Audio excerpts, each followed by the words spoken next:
नमस्कार दोस्तों। क्या हो अगर एक देश दूसरे देश का पूरा इलाका खरीदने की कोशिश करे। सुनने में अजीब लगता है लेकिन ये सच है। आपको पता है कि अमेरिका के राष्ट्रपति डोनाल्ड ट्रंप एक बार फिर ग्रीनलैंड खरीदने की बात कर रहे हैं।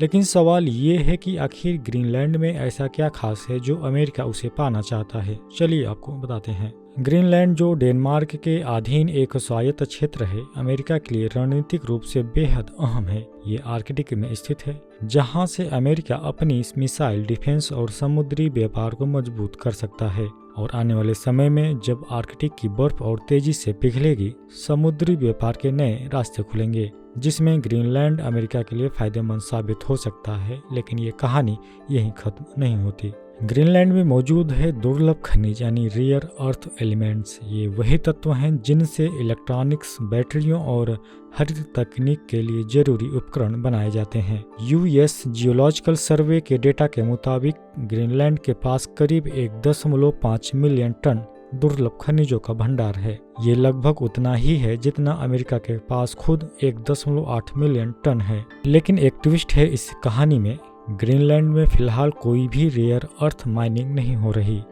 वजह 2021 के ग्रीनलैंड चुनाव। लोगों ने माइनिंग के खिलाफ वोट दिया क्योंकि इससे पर्यावरण और पारंपरिक जीवन शैली को नुकसान पहुंच सकता था। खासकर केवन फील्ड नाम की जिस बड़ी खदान से इन दुर्लभ खनिजों को निकाला जाना था, वहां यूरेनियम भी मौजूद था, जिससे रेडियोधर्मी कणों के फैलने का डर था। इसी के चलते ग्रीनलैंड सरकार ने यूरेनियम माइनिंग पर पूरी तरह से रोक लगा दी और साथ ही भविष्य में तेल और गैस की खोज पर भी रोक लगा दी। अगर बात करें दुनिया के सबसे बड़े रेयर अर्थ प्लेयर की यानी चीन की, तो चीन के पास 44 मिलियन टन के भंडार हैं, जो दुनिया की कुल दुर्लभ धातुओं का 40% है। ऐसे में अमेरिका का डर भी समझ में आता है, क्योंकि रेयर अर्थ एलिमेंट्स की सप्लाई पर चीन की जबरदस्त दबदबा है।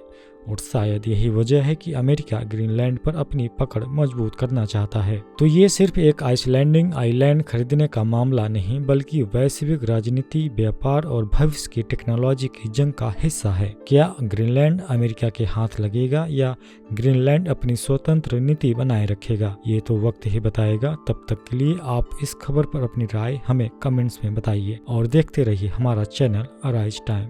धन्यवाद।